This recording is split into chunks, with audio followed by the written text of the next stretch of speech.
안녕하세요, 불량TV입니다. 지난 시간 네스타 특집 때문에 이 선수를 빼먹을 수가 없었는데요. 오늘 소개해드릴 선수는요, 아주리의 상징이자 역대 최고의 레프트백, AC 밀란 전성기와 암흑기를 모두 경험한 산 역사로 들어올린 우승컵 횟수만 26번, 이탈리아 리그 최다 출장, 밀란의 영원한 3번, 위대한 캡틴, 위대한 선수, 위대한 남자, 파올로 말디니입니다. 1968년 6월 26일 이탈리아에서 두 번째로 큰 도시 북부의 밀라노에서 태어난 파올로 말디니.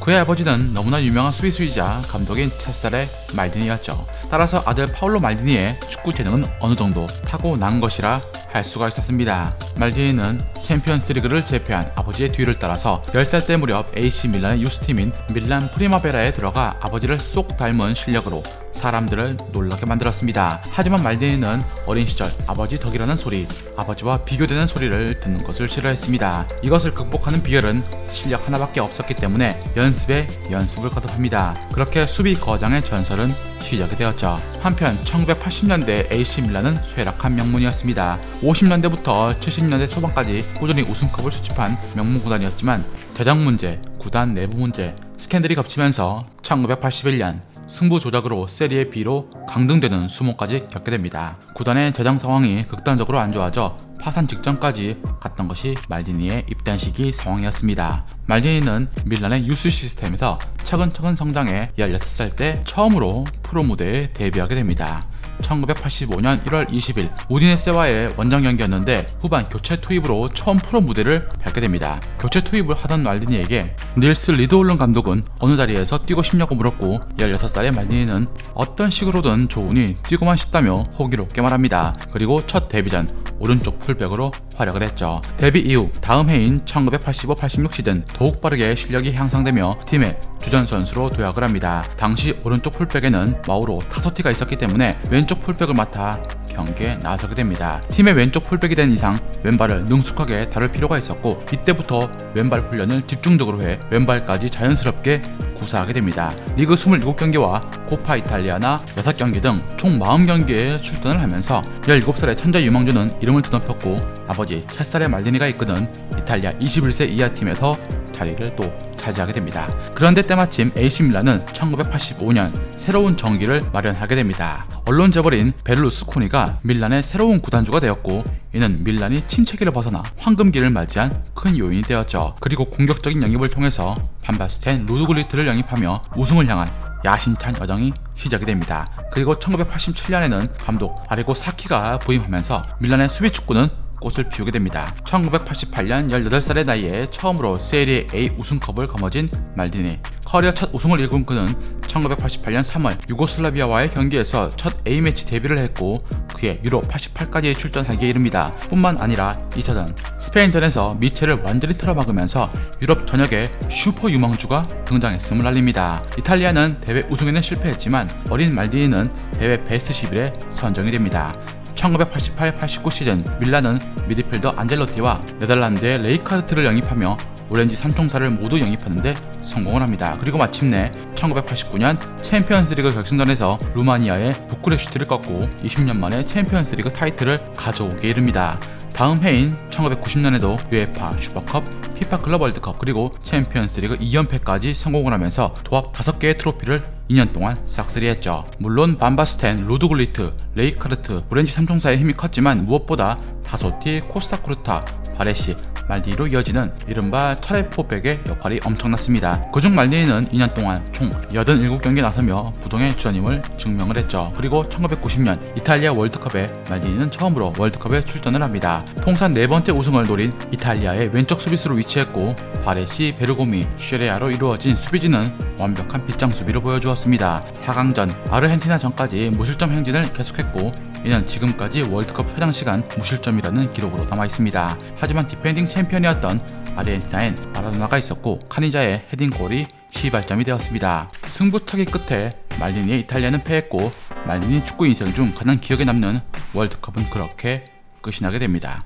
1991년 말디니는 데뷔 이래 가장 많은 골인 4골을 터뜨렸으나 밀란은 4년 만에 우승컵을 하나도 가져오지 못하는 해가 되었습니다. 하지만 다음 해인 1992년 새로운 감독 카펠로가 오면서 밀란은 대기록을 작성합니다. 1991년부터 1993년까지 무려 58경기 무패라는 대기록이었죠. 1992-93 시즌 단 1실점만으로 챔피언스리그 전승을 하면서 결승에 진출하기도 했고 1993-94 시즌 챔피언스리그 결승에 또 진출합니다. 1994년 당시 결승전에는 코스타쿠르타, 바레시가 결승전에 나설 수 없는 상황이 되어서 필리포 갈리가 나왔는데 바레시와 코스타쿠르타의 공백을 메웠고 밀란은 요한 크루이프 감독이 이끄는 바르셀로나를 격파하면서 우승을 차지하는데 성공을 합니다. 말디니는 이에 리그 우승, 챔스 무패 우승에 일조한 공로로 1994년 발롱도르 3위에 랭크가 되었죠. 1994년엔 이탈리아가 비록 월드컵 우승에는 실패했지만 1990년 월드컵에 이어서 두 대회 모두 말디니가 올스타에 선정되는 명예를 얻게 됩니다. 밀란 제너레이션 1기가 딱 이때까지였는데 이 9년 동안 밀란은 리그 우승 5회, 챔스 우승 3회라는 말도 안 되는 업적을 이뤄냅니다. 하지만 1995년 리그 우승은 주벤투스로 넘어갔고 챔스 우승 타이틀은 아약스에게 넘겨주면서 주춤하기 시작합니다. 굳건했던 오렌지 삼총사가 떠나갔던 터라 과도기를 깎았죠. 그러나 1996년 말디니는 총 30경기에 나서며 밀란의 리그 우승 복귀에 일조했고 28살의 말디니는 벌써 17번째 우승컵에 입을 맞추었습니다. 말디니와 병원의 조합이라 불리던 바레시가 이제 은퇴를 하면서 주장 완장은 말디니에게 넘어오게 됩니다. 하지만 안타깝게도 이탈리아 국가대표팀은 이때부터 1998년 프랑스 월드컵까지 그야말로 총체적인 난국에 빠집니다. 유로 96 조별 예선 탈락의 충격, 1997년 프레 월드컵에서 3경기 7실점이라는 실망스러운 성적이 바로 그 증거였죠. 1998년 말디니는 아버지 체사레 말디니와 함께 프랑스 월드컵 주장으로 나서게 됩니다. 말디니, 네스타, 칸나바로 등 최고의 수비수들과 델피에로, 알베르티니, 인자기, 부폰 등 화려한 선수들이 즐비한 이탈리아 대표팀이었지만 승부차기의 악령은 그들을 계속 따라다녔습니다. 8강전 지단의 프랑스에게 승부차기 패배를 당한 것입니다. 밀란도 이탈리아와 함께 침체기였습니다. 밀란의 전성기를 이끈 세대가 팀을 떠나거나 노쇠화가 심각했죠. 특히 바레시의 공백은 눈에 띄었습니다. 밀란은 리그 10위라는 처참한 성적을 기록했고 밀란 감독은 1996년부터 1998년까지 무려 4번이나 바뀌는 혼란의 연속이었습니다. 그런데 1999년 자케로니가 지휘봉을 잡은 밀란이 리그 막판 7경기를 모두 승리로 정식하면서 라치오를 제치고 기적적인 역전 우승을 이루어냅니다. 1999년 리그 우승에 한층 흥이 오른 밀란은 우크라이나에서 명성을 떨치던 세브첸코와 싸움소, 가투소를 영입했으나 아직 밀란은 세대교체의 시기에 있던 팀이었습니다. 리그 우승에는 실패했지만 3위에 올라 2년 만에 다시 챔피언스리그에 진출합니다. 2000년 이탈리아는 칸나바로 네스타라는 걸출한 수비수와 베테랑 말디니를 주축으로 유로 우승에 도전을 합니다. 지금도 역대급 경기로 추앙받는 네덜란드와의 준결승은 압권이었습니다. 역대 가장 화려한 멤버라는 네덜란드의 공격 속에 이탈리아는 수비만 읽어내는데 골키퍼 톨드의 선방과 이탈리아의 극강의 수비력이 눈부신 한판이었습니다. 이탈리아는 2년 전 패배를 당한 프랑스에게 다시 한번 또 패하면서 유로 2000 우승 타이틀을 눈앞에서 놓치게 됩니다. 한편 혼란 속에 있던 밀란은 2002년까지 계속해서 감독이 바뀌었고 5명이나 교체가 됩니다. 그 와중에 차근차근 세대 교체가 이루어졌고 조금씩 부활의 날개를 펼칩니다. 하지만 말디니 개인 입장에서는 참으로 안타까운 부상을 당해서 리그 절반밖에 소화하지 못했고 팀은 6위라는 아쉬운 성적표를 받아들여야만 했습니다. 더군다나 2002 월드컵이 코앞에 놓인 상황이라 몸도 덜 만들어진 상태에서 참가하게 됩니다. 가까스로 16강에 올랐지만 대한민국에게 일격을 당했고 말디니는 이 대회를 끝으로 대표팀 은퇴를 발표합니다. 126번이나 A매치에 나선 말디니의 이탈리아 국대 마지막 순간이었죠. 말디니는 경기 내용에 대해서 우리가 못한 탓이다. 심판 판정을 따지기 전 우리가 득점을 했어야 했다며 아쉬워했습니다. 이젠 35살에 노장이 된 말디니였지만 2003년 안첼로티 감독의 취임, 네스타의 영입으로 AC 밀란은 다시 팀이 재정비가 됩니다. 그리고 가투소, 피를로, 슈더루프로 이어지는 안정적인 미드필더진 세르징요, 네스타, 말디니, 카프로 이어지는 철벽 수비진으로 챔피언스리그 우승을 차지하게 됩니다. 그것도 이탈리아 팀끼리 맞붙은 최초의 결승전에서 유벤투스를 물리치고 말입니다. 밀란의 두 번째 전성기가 그렇게 또 시작이 됩니다. 2004년 밀란은 시즌 전체 단 2패만 기록했을 정도로 놀라웠고 말디니는 수비 중심축으로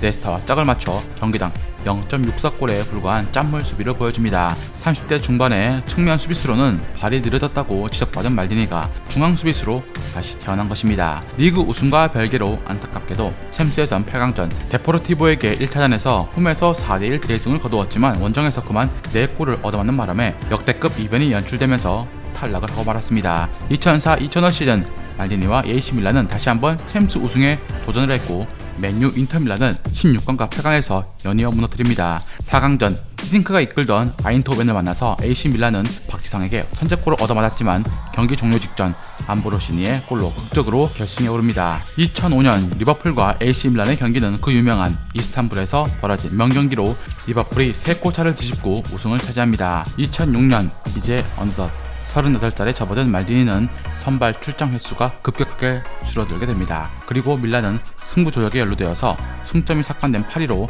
2006-2007 시즌을 맞이하게 되죠. 세브첸코가 첼시로 이적을 하면서 밀란은 주포가 지르게 됩니다. 하지만 카카가 챔피언스리그에서 활약을 했고 쾌속 질주하면서 AC 밀란은 챔피언스리그 결승에 오릅니다. 리버풀을 상대로 인자기가 2골을 터뜨리면서 밀란은 승리를 거두었고 말디니는 5번째 챔피언스리그 트로피를 들어올리게 됩니다. 2008년 이미 말디니의 몸은 몇 년 전부터 주전 자원이 아닌 후보였지만 네스타와 클라제의 부상, 보네라의 부진으로 인해서 주전 선수로 경기에 나서야만 했습니다. 그는 파발리와 중앙 센터백을 구성했고 이는 성공을 거두며 리그 2위까지 올라 1위였던 인터밀란을 맹추격합니다.